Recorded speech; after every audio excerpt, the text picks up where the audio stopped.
皆様こんにちは。私は川端と申します。彼はリヒト君です。よろしくお願いします。ですね、この番組、日本酒に関してのチャンネルですが、まだ名前は実は決まっておりません。ただサブタイトルが、日本酒はインフォメーションよりエクスプレッション、パッションだという感じでやらせていただきます。ベロベロだから。あ、ベロベロ。お酒飲んでないです。飲んでないですか。すみません。これはですね、インフォメーション。今やスマホの時代ですね。だもう情報、例えば醸造技術、専門知識なんていうのはスマホを見ればすぐ調べられるわけです。じゃあそれよりも何が大事かっていうと、日本酒をどう表現するか。日本酒が好きだっていうパッションだと私は思っております。でそれをテーマにこの番組を進めさせていただきたいと思ってますので、どうぞよろしくお願いいたします。今日は記念すべき第1回目、ゴミについてです。日本酒をその専門知識云々よりもどう表現するかのが大事なので、ゴミからいきたいと思います。ゴミですね。味覚についてゴミ。日本酒はゴミでまとめたいと思います。最初に何が来ると思いますか。1個だけ知ってます。旨味です。言うの。まず旨味。次に甘みです。日本酒はお米からできているお酒ですよね。旨味、甘みっていうのは私は表裏一体だと思ってます。これがお米の味です。旨味が強ければ、旨味が強いね。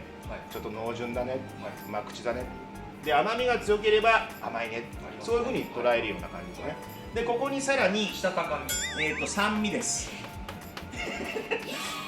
酸味、無視です。酸味が入ります。酸味で酸味についても、そうですね、酸っぱいのもあります。大体日本酒に入っている酸味っていうのは4つあるんですけど、それも次回にかけて一つ一つ説明していきたいなと思います。酸味で次に苦味がきます。日本酒に苦味なんてあるのなんて思うかもしれませんけど、実はあります。ほろみではないです。ほろみではないです。ほろみではないです。苦味があると後で説明するコクなんていうのも生まれたりします。これは田崎大先生が言っておりました。僕でも知ってるかもしれない。ソムリエの田崎大先生で、最後にですね、塩味です。塩味、塩味ですね。で実は日本酒には塩味はほとんどありません。日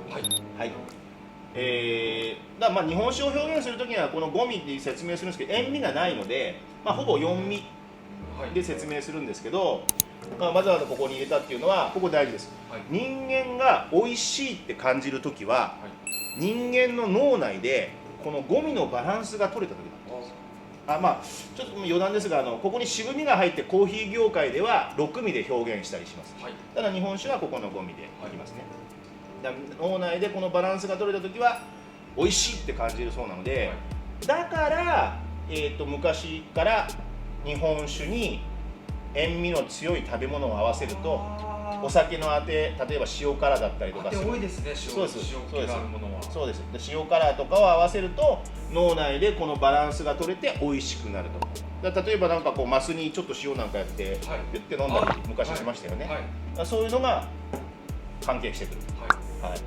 でこのゴミっていうのがまずあります。でさらにエクスプレッション、日本酒を表現するにはちょっと知っておいていただきたいのが、この香りですね。香りはもう味に本当に作用しますね。大事です。あとガス感。ガス感ってわかりますか。ガス感。ピチピチします。そうです。ピチピチします。酵母がアルコールを作るときに、アルコールと二酸化炭素、あと水ですかね。二酸化炭素を出します。要するに炭酸です。ガス感、シュワシュワ、ピリピリ。でこういうのも日本酒には室岡生源の絞りたてなんかには入ってるんですね。飲んだことあります。飲んだこと当然あります。でこのガス感っていうのも結構味わいに作用するので、大事な要素ですね。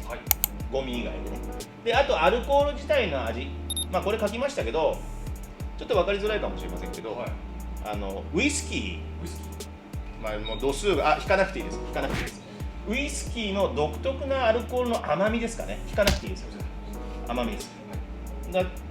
これなんか私は香川の喜び外人でたまにまあちょっと19度とかちょっと強めの度数の時のお酒に感じたりします。たまにあります。どこ見てるんですか？冷蔵庫。冷蔵庫。はい。で次にコク。はい。はい。コク。じゃあコクって何か？コクって何ですか？はい。ただ味が濃いっていうんじゃないんです。これがですね、味覚がそれぞれ同じ大きさで来ると。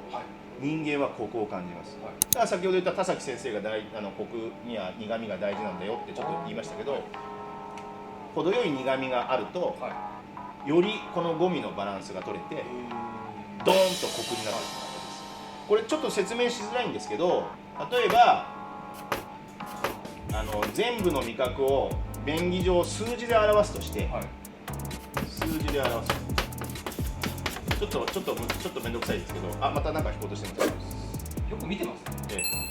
全部例えば旨味が5、これ1から5で甘みが5、酸味も5で苦味も5で来るとします。その場合にコクを感じます。でこれ全部1でもコクを感じたりするらしいんですが、ちょっと難しくなるので今日は省きます。同じレベルで。そうです。同じ、便宜上今5っていうふうに表現しましたけど、数字で表して全部5で来ちゃうと人間っていうのはコクを感じるんだと。だから日本酒にはその苦味っていうのも必要なんだよっていうことを田崎先生がおっしゃってました。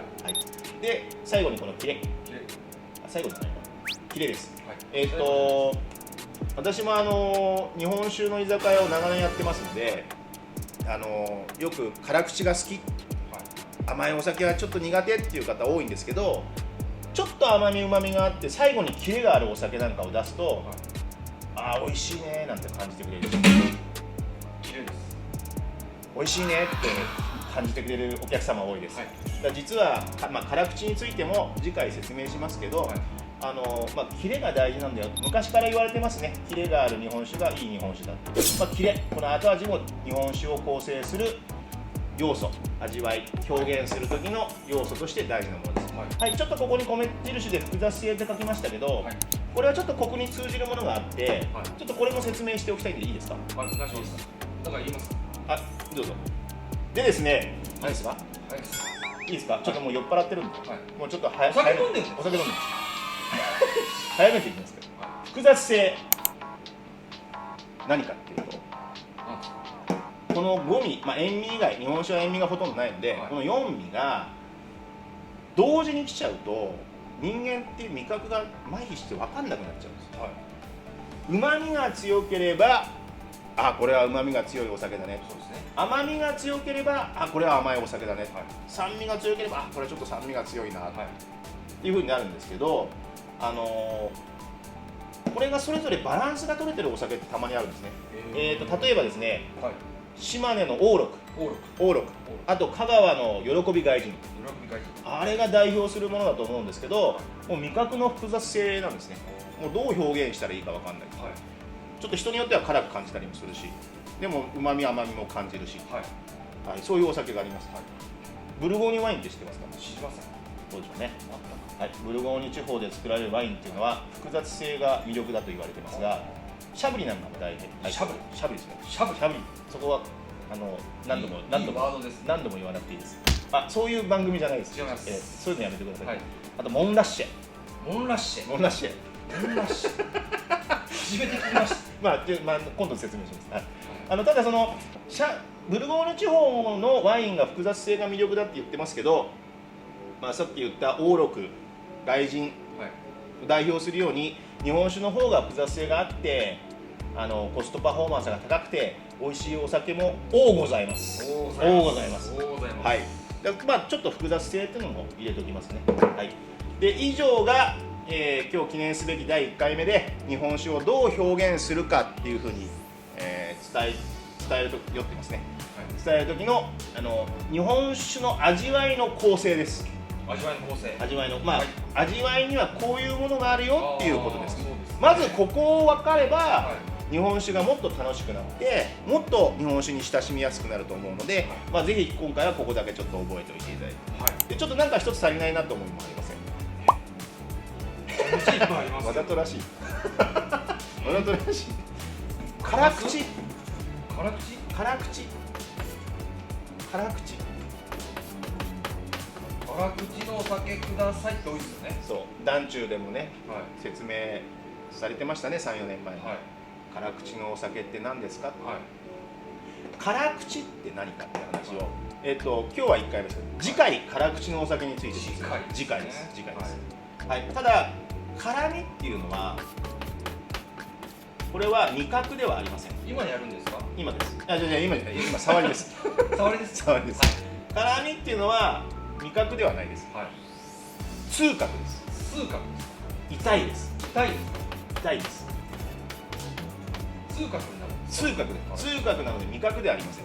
じゃあ辛口っていうのは何かっていうと、日本酒においては甘くないってことです。はい。今やるんですか。今やってません。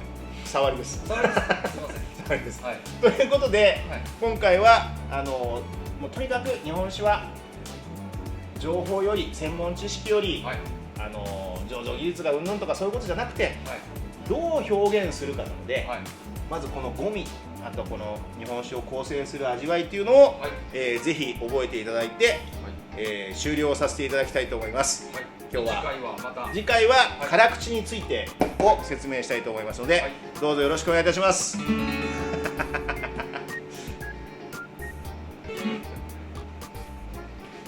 もう酔ったよ。